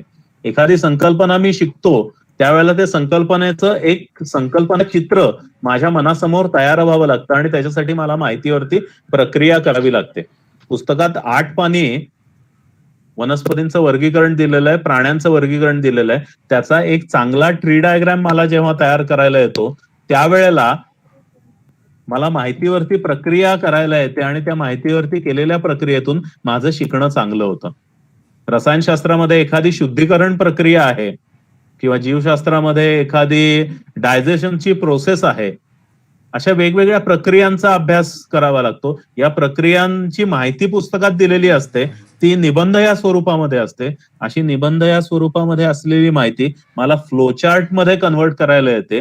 त्यावेळेला मला माहितीवरती प्रक्रिया करत असताना माझं आकलन पण वाढतं आणि मला लक्षात काय ठेवायचं, मेमरीच्या दृष्टीनं पण काय करायचं हे पण माझ्या लक्षात येतं आणि माझं व्हिज्युअलायझेशन पण वाढतं. त्यामुळे इन्फॉर्मेशन प्रोसेसिंग करणं माहितीच्या प्रकारानुसार, त्यामुळं वर्गीकरण या स्वरूपातली माहिती विज्ञानात खूप असते. आपण फिजिक्समध्ये पण क्लासिफिकेशन शिकतो पदार्थाचं, केमिस्ट्रीमध्ये पण ऍसिड बेस सॉल्ट वेगळ्या क्रायटेरियावरती आपण वर्गीकरण करतो. जीवशास्त्र हे वर्गीकरणच आहे. आणि मग मला क्लासिफिकेशनच्या आधारे एखादी ट्री डायग्राम कशी करायची. त्यामुळे पुस्तकात दिलेलं वर्णन जेव्हा मी ट्री डायग्राम फॉर्म मध्ये आणतो आणि त्यातले कीवर्ड्सच्या आधारे तो ट्री डायग्राम तयार करतो, त्यावेळेला मी माहितीवरती प्रक्रिया करून माहितीचे समरायझेशन करून आशय करतो आणि तो आशय वेगळ्या पद्धतीनं प्रेझेंट करतो. त्यावेळेला माझ्या मनामध्ये वेगवेगळा विचार होतो. 2 गटांमध्ये मी जेव्हा क्लासिफिकेशन करतो त्यावेळेला मी माहितीचा अनालिसिस करतो आणि त्या अनालिसिसच्या आधारे 2 भाग करतो. ही अनालिसिसची प्रक्रिया किंवा एखादा नियम मी काहीतरी सारांशितो त्यावेळेला मी काहीतरी सिंथेसिस करत असतो. ही सिंथेसिसची प्रक्रिया या इन्फॉर्मेशन प्रोसेसिंगच्या प्रक्रिया आहेत ज्याच्यातनं अंडरस्टँडिंग वाढतं. अशा वेगवेगळ्या प्रकारच्या इन्फॉर्मेशन प्रोसेसिंगच्या संधी अगदी पाठ्यपुस्तकावरती जर शिक्षकानं घेतल्या तर या इन्फॉर्मेशन प्रोसेसिंगची स्किल्स मुलं शिकतील आणि या स्किल्सच्या आधारे त्यांचं आकलन वाढेल आणि आकलनानंतर त्यांचं प्रेझेंटेशन पण चांगलं होईल. या दृष्टीने इन्फॉर्मेशन प्रोसेसिंग स्किल्स ही फार महत्वाची कौशल्य आपल्याला विद्यार्थ्यांना शिकवावी लागतील. त्यामुळं विचार करत असताना जस्ट आढावा घ्यायचा झाला तर एस्टिमेशन, क्वांटिफिकेशन आणि मेजरमेंट ही हे एक त्रिक आहे की जे आपल्याला मुलांना शिकवावं लागेल. ऑब्झर्वेशन, क्वेश्चनिंग, क्लासिफिकेशन ही एक गोष्ट आहे. कारण विज्ञान शिकायचं म्हणजे डेटा रिसिव्ह करावा लागतो काहीतरी आणि मनात प्रश्न असावे लागतात. त्यामुळे काय बघायचं आणि का बघायचं या 2 गोष्टींसाठी क्वेश्चनिंग आणि ऑब्झर्वेशन याच्याशिवाय विज्ञान शिक्षणाची सुरुवातच होऊ शकत नाही. त्यामुळे ऑब्झर्वेशन, क्वेश्चनिंग ही अतिशय महत्वाची कौशल्य आहेत. आणि माझ्याजवळ डेटा घ्यायचा असेल तर विज्ञानातली दुसरी महत्वाची गोष्ट आहे ती म्हणजे ऑब्झर्व्ह करणं. म्हणजे काय, आणि हा ऑब्झर्व्ह करायचं असेल तर काहीतरी कृती करावी लागते. त्यामुळे डू ऑब्झर्व्ह रेकॉर्ड ही विज्ञानातली एक त्रिपुरी आहे आणि त्यातलं काहीतरी डू म्हणजे काय करायचं तर ही 4 कौशल्य जी आहेत ती डू ह्या शब्दाशी निगडीत आहे. काहीतरी करून बघा.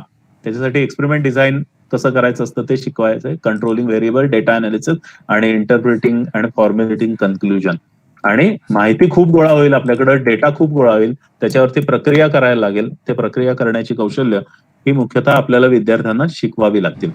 आता ही शिकवायची असतील कौशल्य आपल्याला मुलांना तर ही कौशल्य शिकवण्यासाठी काय प्रकारचे शैक्षणिक उपक्रम घेता येतील याच्याबद्दल थोडं मी बोलणार आहे. शेवटच्या 10 मिनिटाचा वेळ आपल्याकडं आहे. आता 5:50 झालेले आहेत. 6 पर्यंतची वेळ आपली. काही ऍक्टिव्हिटी शीट्स तयार केलेल्या आहेत आणि त्या आधारे ही कौशल्य शिकवण्यासाठीची वर्कबुक मुलांसाठीची आम्ही प्रबोधित केलेली आहेत आणि ती खुली वर्कबुक आहेत.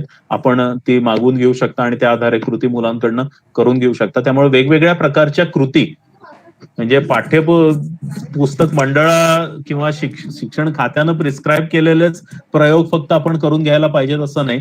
ते प्रयोग करून घेण्याच्या आधी काही कृती मुलांना आल्या तरच ते प्रयोग मुलं करू शकतील आणि प्रयोग आले तर त्या प्रयोगातनं काहीतरी पुढच्या कृतींकडे आपल्याला नेता यायला लागेल. त्यामुळे आता म्हणलं असं 2 प्रकारच्या पुस्तिका आम्ही मुख्यतः वापरतो या कौशल्य विकसनाच्या दृष्टीनं.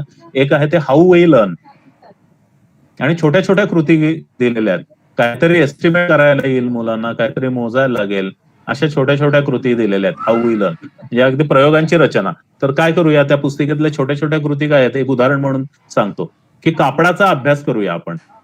मग चला, पहिली कृती काय आहे, तुमच्या परिसरातनं आई वडिलांशी बोलून दुकानात जाऊन कपड्याच्या तुम्ही 25 प्रकारचे कापडाचे नमुने आणा. ही पहिली कृती झाली जिथं मुलगा काहीतरी गोळा करायला शिकेल. मग असे 25 प्रकारचे कापडाचे नमुने आणल्यानंतर त्यानुसार प्रत्येक कापडाचं वर्णन 5 ओळीमध्ये करा. मग कापडाचा रंग काय आहे, कापडाचं टेक्स्चर काय आहे, धागे कसे आहेत, ते कसे घट्ट विणलेले आहेत, अशा पद्धतीची वर्णनं मुलं लिहितात. आणि मग त्या कापडाचं वजन एका मुलानं लिहिलं. मग आता सगळ्या कापड्यांचं वजन करायचं असेल तर तुम्हाला तो 1 फूट बाय 1 फूट आकाराचंच कापड घ्यावं लागेल. तर मग तुम्ही त्या वजनाची तुलना करू शकाल. त्यामुळे अशी 5 निरीक्षणं नोंदवायला सांगणं अशी दुसरी कृती त्याच्यात दिलेली आहे. मग चला कापडाचे गुणधर्म आपण अभ्यासूया. मग त्याच्यासाठी प्रयोगांची रचना. कापड पाणी किती शोषून घेतं, चला याच्यासाठी प्रयोगाची रचना करा. ही कुठल्याही पुस्तकात मिळणार नाही. तर मुलाला प्रयोगाची रचना करावी लागेल. कापड जाळल्यानंतर काय होतं, मग जाळल्यानंतर कापडाचा रंग बदलतो, जळत असताना कसं जळतं, ही बदलाची ऑब्झर्वेशन करायला सांगितले आणि मग कापड जाळायच्या आधीचं कापडाचं वजन आणि कापड जळल्यानंतरचं कापडाचं वजन बघा. पाणी कसं शोषून घेतं पाणी कापड. अशा छोट्या छोट्या फक्त कापडाचा अभ्यास करायचा असेल तर अशा कृती त्याच्यात लिहिलेल्या आहेत आणि त्याला हाऊ वी लर्न असं नाव दिलेलं. त्यामुळे हाऊ वी लर्न सायन्स या प्रत्येक कौशल्यासाठी आपल्याला अशा छोट्या छोट्या कृती शोधायला येतील आणि त्या कृती आपण काहीतरी निरीक्षण करायला मुलांना सांगू शकू, काहीतरी नोंदवायला सांगू शकू. त्यामुळं असं हाऊ वी लर्न आपण असा विचार करावा आणि छोट्या छोट्या कृतींची रचना करून त्याचा एक अभ्यासक्रम आपला तयार करावा. हा तयार झालेला अभ्यासक्रम आहे तो फॉर्मॅटिव्ह इव्हॅल्युएशन मध्ये आपल्याला नक्की वापरता येऊ शकतो. आकारिक मूल्यमापनामध्ये आपल्याला या कृतींना काहीतरी गुणदान पण करायला येऊ शकतं. आणि मी बऱ्याच ठिकाणी विचारतो की आकारिक मूल्यमापनात काय करतात, तर बहुतेक ठिकाणी काहीतरी लिहून आणायला सांगतात, नेटवरनं काहीतरी डाउनलोड करायला सांगतात. आणि मी प्रश्न विचारतो अनेक ठिकाणी शिक्षकांना, तुमचा 5वी ते 8वीचा आकारिक मूल्यमापनाचा विज्ञानाचा काही अभ्यासक्रम आहे का, की कुठल्या कृती करून घ्यायच्या याची काही हायरार्की केलेली आहे का. आणि मला वाटतं की ही जागा आकारिक मूल्यमापनाची अशी आहे की ज्या ठिकाणी आपण ही कौशल्य विकसित करण्यासाठीच्या संधी मुलांना देऊ शकतो. त्यासाठी वेळ काही वेगळा द्यावा लागणार नाही, त्याचा अभ्यासक्रमावरती ताण येणार नाही, मूल ते घरीच करणार आहे, त्याला मदत मार्गदर्शन करायला लागेल. म्हणजे एखाद्या प्रक्रियेचं निरीक्षण करा किंवा एखाद्या प्रोडक्शन युनिटचं निरीक्षण करा, मग मूल काय गिरणीत काय घडतं या प्रक्रियेचं निरीक्षण करेल, बेकरीत एखादा पदार्थ कसा तयार होतो याचं निरीक्षण करेल, कुठल्याही गोष्टीचं निरीक्षण करू शकेल. त्यामुळे प्रक्रियेचा अभ्यास हे एक उद्दिष्ट आहे विज्ञान अध्ययनाचं. आणि मग त्याच्यासाठीची मी कृती फॉर्मॅटिव्ह इव्हॅल्युएशन दिली आहे. वेगवेगळ्या गोष्टी मोजून बघा, ही एक कृती फॉर्मॅटिव्ह इव्हॅल्युएशन मध्ये. एखादा छोटा प्रकल्प करा, एखाद्या क्षेत्राला भेट द्या आणि त्या क्षेत्रभेटीचा अहवाल द्या. अशा छोट्या छोट्या कृती आपण करू शकतो आणि त्याचा समावेश आपण आकारिक मूल्यमापनामध्ये करू शकतो. सर्वात उत्तम अनुभव ही कौशल्य विकसित करण्यासाठीचा आहे तो प्रकल्प आधारित अध्ययन करण्याची संधी मुलांना देणं, शाळेत मुलांना प्रकल्प करायची संधी देणं. हे बरेचदा ऍक्टिव्हिटीजलाच प्रकल्प समजलं जातं, ही गफलत बरेचदा होते. प्रकल्प ही एक प्रॉब्लेम सॉल्व्हिंग गोष्ट आहे. एखादा प्रश्न मनात पडायला पाहिजे आणि त्या प्रश्नाचं उत्तर मिळवणं म्हणजे प्रकल्प करणं. मनात एखादी कल्पना आलेली आणि त्या कल्पनेच्या आधारे काहीतरी प्रॉडक्ट तयार करणं म्हणजे प्रकल्प. अशा प्रकल्प करण्याच्या संधी आपण मुलांना द्यायला लागतील आणि त्याच्यासाठीची आपल्या शाळेतच आपण त्याची रचना विकसित करू शकाल. त्याच्यासाठी बालविज्ञान परिषद आहे, इंटेल आहे, इग्नाइट आहे, इन्स्पायर आहे, अशा असंख्य स्पर्धा आहेत. त्या स्पर्धेमध्ये आपण मुलांना भाग घ्यायला सांगू शकू की ज्या ठिकाणी मुलं प्रोजेक्ट बेस्ड लर्निंगचा अनुभव घेतील आणि त्यांच्यात ही कौशल्य विकसित होऊ शकतील. वेगवेगळ्या प्रकारचे कॅम्प्स, वर्कशॉप्स आपण मुलांसाठी आयोजित करू शकू आणि अशा वर्कशॉप्सच्या आयोजनातून मुलांना ही कौशल्य विकसित करण्याची संधी देऊ शकू. एप्रिल महिना परीक्षा झाल्यानंतर मुलांसाठी एक तासाची कार्यशाळा, विज्ञान खेळण्याची कार्यशाळा आपण समजा योजली, तर या विज्ञान खेळण्याच्या कार्यशाळेतनं मुलांना हँड्स ऑन स्किल्स, जे पहिल्यांदा मी म्हटलं ज्याच्याबद्दल फार मी आता बोललो नाही, पण हँड्स ऑन स्किल्स विज्ञान खेळण्याच्या कार्यशाळेतनं मुलांची विकसित होऊ शकतील. त्यामुळे अशा वेगवेगळ्या प्रकारच्या कार्यशाळा, ओरिगामी किंवा 3D मॉडेलिंग ज्याला म्हटलं जातं, गणिताचे शिक्षक अशा ओरिगामी 3D मॉडेलिंगच्या कार्यशाळा घेऊ शकतील की ज्यातनं त्या प्रकारची visualisation 2D to 3D, 3D to 2D अशी व्हिज्युअलायझेशनची कौशल्य विकसित होऊ शकतील. त्यामुळं असे कॅम्प्स, वर्कशॉप घेता येऊ शकतील. आणि एक शेवटचा उपक्रम आम्ही प्रबोधित जो करतो तो एक्सपिरियन्शियल लर्निंग डे. एक विशेष उद्दिष्ट ठरवायचं आणि त्या विशेष उद्दिष्टानुसार दिवसभर मुलांनी त्याच प्रकारच्या गोष्टी करायच्या. म्हणजे मेजरमेंट हे मला स्किल शिकवायचंय, तर मी त्याची थेअरी किंवा प्रयोगशाळांमध्ये करतो, पण प्रत्येक गोष्ट मोजायची संधी मुलांना देण्यासाठी मग एक दिवसभर मुलं जे काही शाळेच्या परिसरात आहे ते मोजतील आणि मग त्याच्यासाठीची वेगवेगळी टास्क दिली जातील, वेगवेगळ्या स्पर्धा मुलांच्या योजल्या जातील, त्यांना काहीतरी डिझाईन करायला सांगितलं जाईल. म्हणजे आमची शाळा 5 मजली प्लस मेघडंबरी आहे, तर त्याची उंची मोजा असं एक टास्क त्या दिवसभराच्या अभ्यासातलं असतं. मग उंची मोजण्यासाठीच्या वेगवेगळ्या गोष्टी मुलं अगदी पायऱ्याची उंची मोजून त्याच्या आधारे काढतात, इथपासून ट्रिग्नोमेट्रीचा वापर करतात, प्रॉब्लेम सॉल्व्हिंग कशा पद्धतीने करू शकतात ते. पण दिवसभर मुलं काही ना काहीतरी मोजत राहतात. एखाद्या परिसर क्षेत्रभेटीला भेट देणं, एखादी देवराई बघणं, एखाद्या शेताला भेट देणं, एखाद्या प्रोडक्शन युनिटला भेट देणं, हे सगळे एक्सपिरियन्शियल लर्निंग डेच्या वेळेला वेगवेगळ्या प्रकारची कौशल्य ही मुलांची विकसित होऊ शकतात. त्यामुळे असं हाऊ वी लर्न याचा जर आपण विचार करत गेलो तर मला वाटतं की हे कौशल्य विकसित करणं हे आपल्याला सहज करता येऊ शकेल. आणि हे कौशल्य विकसन ही एक फार महत्वाची गोष्ट आपल्याला जर आपण विचारात घेतली तर विज्ञान अध्ययनाची गुणवत्ता वाढेल. आणि त्याचबरोबर सुरुवातीला मी जसं म्हटलं तसं एखादी गोष्ट शिकत असताना काय पद्धतीनं त्या शिकण्यामध्ये आपण काय शिकलो, त्यामुळे शिकण्याची गुणवत्ता वाढणं आणि गुणवत्ता वाढी बरोबर विद्यार्थ्याची शिकण्यातली गुणवत्ता गुंतवणूक वाढणं. त्यामुळे गुणवत्ता आणि गुंतवणूक विज्ञान शिक्षणातली ही जर आपल्याला वाढवायची असेल तर मुलाला कौशल्य विकसनाच्या कृती द्याव्या लागतात. कारण बहुतेक कौशल्य विकसनाच्या कृती या हँड्स ऑन ऍक्टिव्हिटीज असतात, सहभागाच्या असतात, काहीतरी करावं लागतं. आणि जिथं करण्याची संधी मुलाला मिळते, ऐकण्याची नाही, काहीतरी करण्याची संधी मिळते, त्यावेळेला त्याची शिक्षणातली गुंतवणूक वाढते.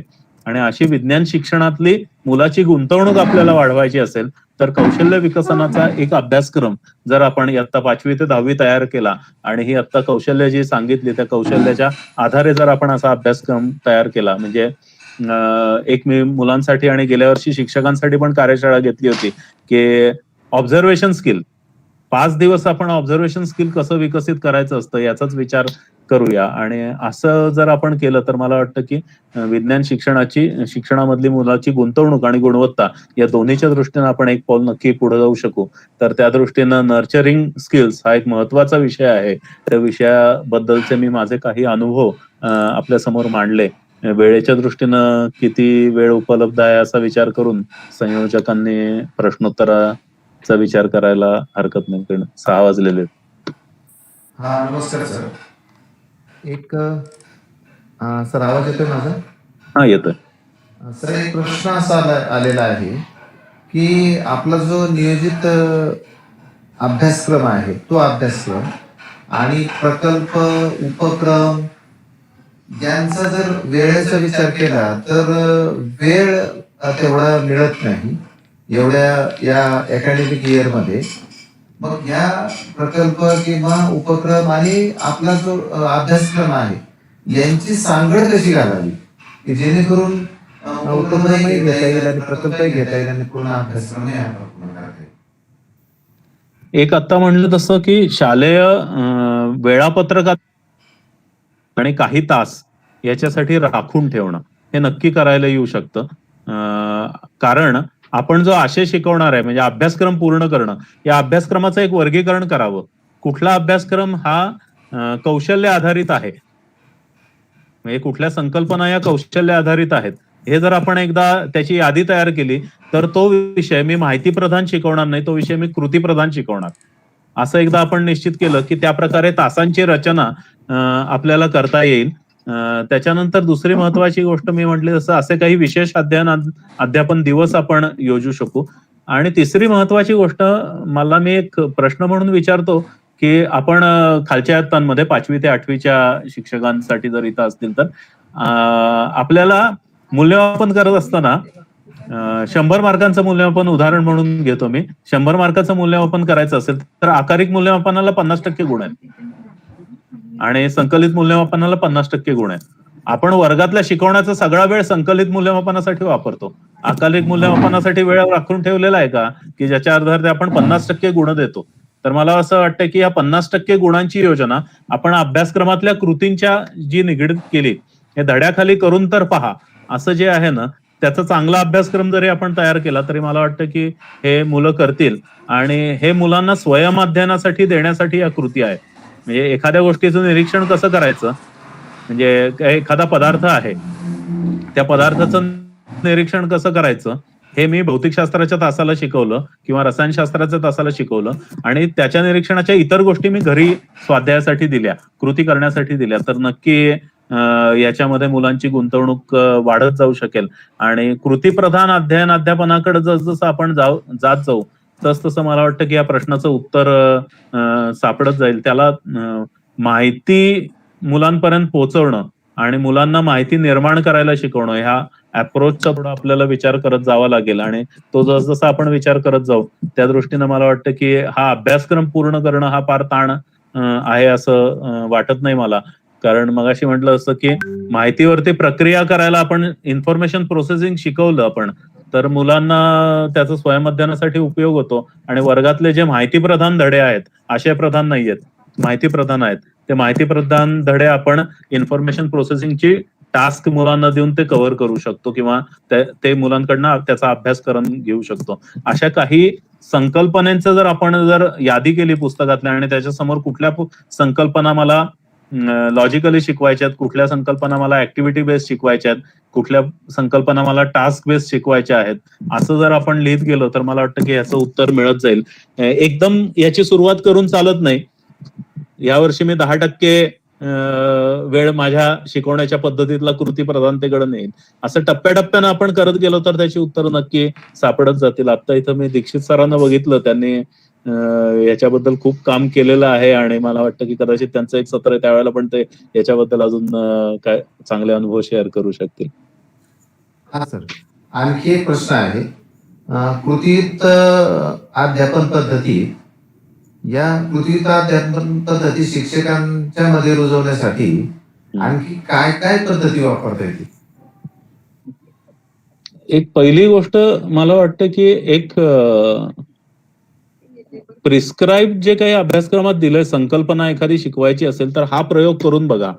याच्या पलीकडे जाऊन आपल्या परिसरात काय काय उपलब्ध आहे त्यानुसार काय प्रयोग करायला येतील असा विचार करायची सवय शिक्षकांना लावून घ्यायला लागेल तर मला वाटतं की या कृती प्रधानतेकडे आपण जाऊ शकू. दुसरी एक मला अडचण बऱ्याचदा दिसते की अलीकडच्या काळामध्ये म्हणजे गेल्या 15-20 वर्षातल्या नवीन शिक्षक आहेत त्यांनी प्रकल्प करून त्यांनी कॉलेजमध्ये एमएससी करत असताना पण प्रोजेक्ट केलेले नाहीयेत. बरोबर. असं पण आहे. त्यामुळे बरेचदा कृती प्रधान शिक्षणाचा अनुभवच घेतलेला नाहीये आणि एखादी कृती योजायची असेल तर आधी आपण अनुभव घ्यावा लागतो. त्यामुळे आधी आपण कृती करून बघणं हे फार महत्वाची गोष्ट मला वाटते आणि अशा कृती करून बघण्यासाठीच्या कार्यशाळा पण आता गेल्या काही वर्षात चांगल्या वेगवेगळ्या गणित विज्ञान अध्यापक मंडळांनी योजलेल्या आहेत. म्हणजे प्रबोधिनी बरोबर पण त्याच्या काही मला आठवतात.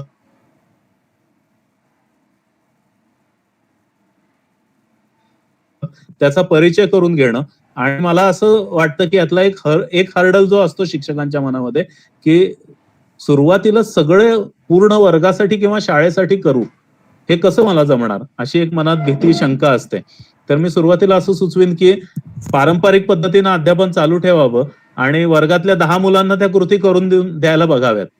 एकदा 10 मुलांना त्या कृती करतायत त्यातनं त्यांचं आकलन वाढलंय हा कॉन्फिडन्स आपल्यामध्ये आला की मग हळूहळू आपण पुढे जाऊ शकू. त्यामुळे एकदम सगळ्यांसाठी सगळं कृती प्रधान हे करणं थोडं सुरुवातीला अवघड जाईल पण वर्गातल्या निवडक मुलांसाठी वेगवेगळ्या मुलांसाठी वेगवेगळ्या प्रकारच्या मुलांसाठी कारण मुलांमध्ये कौशल्य वेगळी असतात त्यामुळे हँड्स ऑन स्किल असलेली मुलं वेगळी असतात त्यांना काहीतरी वेगळ्या कृती आपण देऊ शकू. विचार कौशल्याची काहीतरी वेगळ्या कृती आपण देऊ शकू. काहीतरी क्रिएटिव्ह प्रोडक्शन करायचंय अशी कौशल्य असलेली मुलं वेगळी असतात.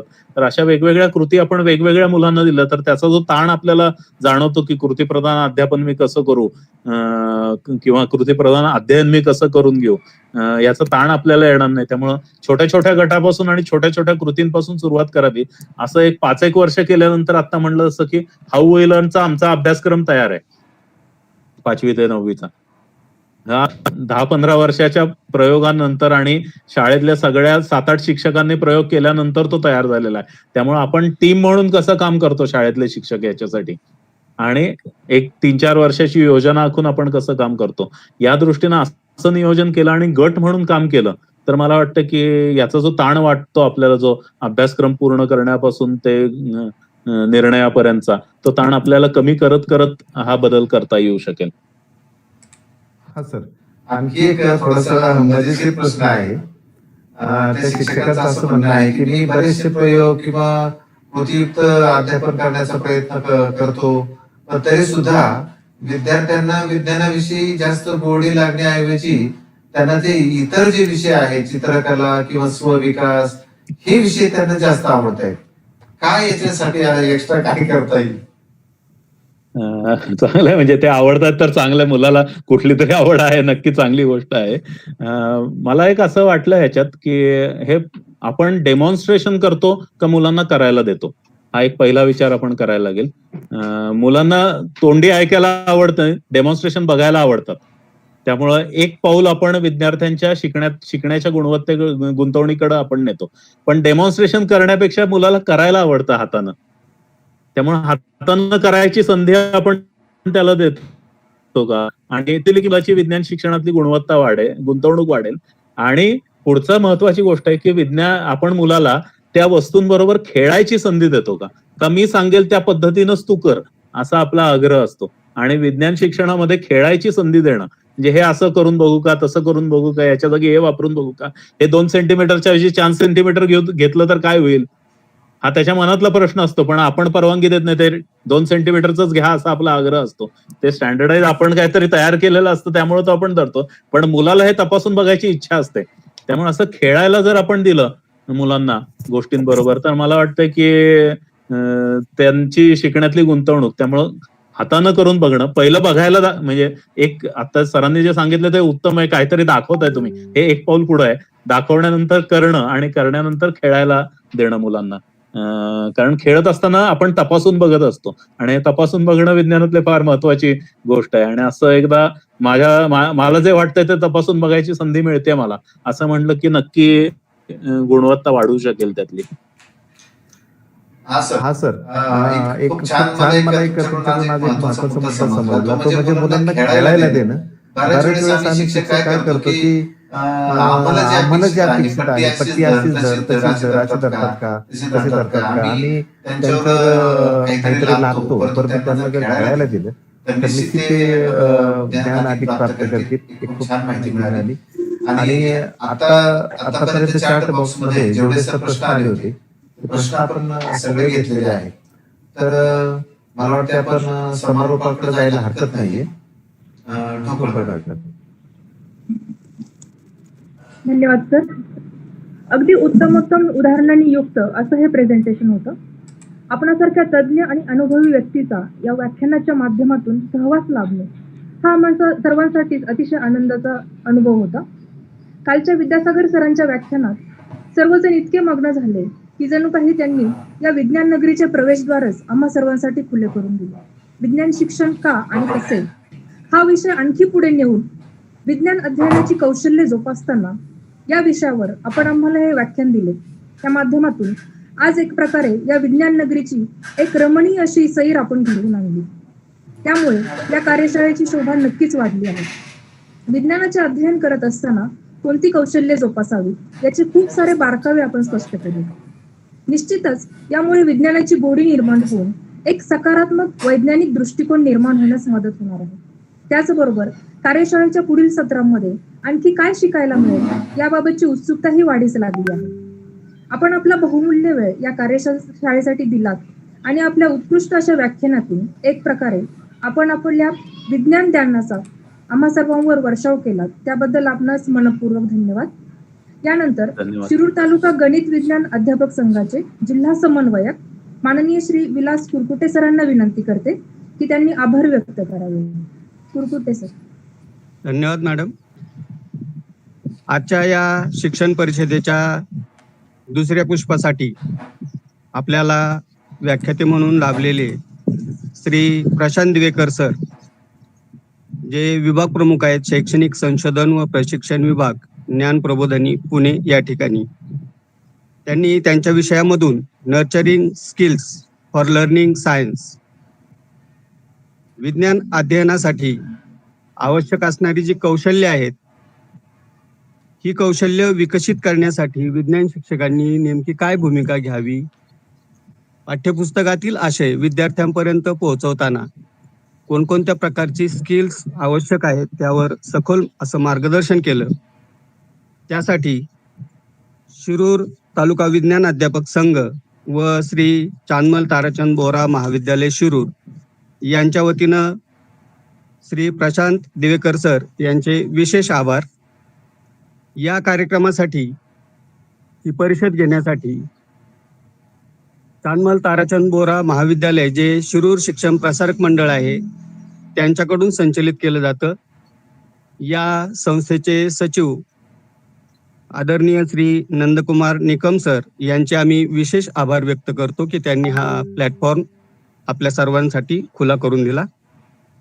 त्याचबरोबर चांदमल ताराचंद बोरा महाविद्यालयाचे प्राचार्य श्री के.सी. मोहिते सर यांचंही विशेष सहकार्य या कामी लाभलेलं आहे, त्यांचेही विशेष आभार. त्याचबरोबर श्री मारुती कदम सर जे समन्वयकाची भूमिका बजावतात आणि शिरूर तालुक्यातील तमाम मुख्याध्यापक व शिक्षक यांना नेहमी मार्गदर्शन करतात. ते या कार्यक्रमासाठी अतिशय पुढाकार घेऊन हिरिरीने सहभाग घेतात, त्याबद्दल त्यांचेही विशेष आभार. जिल्हा विज्ञान अध्यापक संघ पुणे अध्यक्ष, सचिव, सर्व सदस्य, त्याचबरोबर पुणे जिल्ह्यातील सर्व विज्ञान शिक्षक, इतर शिक्षक या कार्यक्रमासाठी यूट्यूबला जॉईन होते, त्यांचेही विशेष आभार. त्याचबरोबर महाराष्ट्रभरातून वेगवेगळ्या जिल्ह्यामधून या कार्यक्रमासाठी यूट्यूबच्या माध्यमातून जे श्रोते उपस्थित होते त्यांचेही विशेष आभार. वेगवेगळ्या तालुक्यामधून तालुका विज्ञान अध्यापक संघाचे अध्यक्ष, सचिव, त्यांचे सदस्य या शिक्षण परिषदेला हजर होते, त्यांचेही विशेष आभार. याचबरोबर तांत्रिक सहकार्य करणारे आमचे शिरूर तालुका विज्ञान अध्यापक संघाचे बिनीचे शिलेदार श्री ठुवे सर, त्याचबरोबर श्री कडेकर सर जे अध्यक्ष आणि सचिव आहेत, त्यांचंही तांत्रिक बाबीसाठी विशेष सहकार्य मिळत असतं, त्यांचेही आभार. त्याचबरोबर चांदमल ताराचंद बोरा महाविद्यालयामध्ये जो भौतिकशास्त्र विभाग आहे, या भौतिकशास्त्र विभागाचे सर्व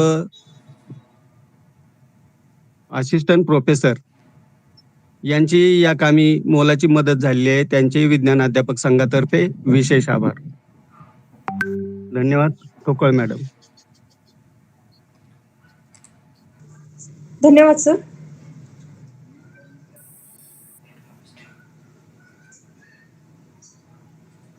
धन्यवाद, सगळ्यांचे आभार. परत एकदा युट्यूबचं केलं का?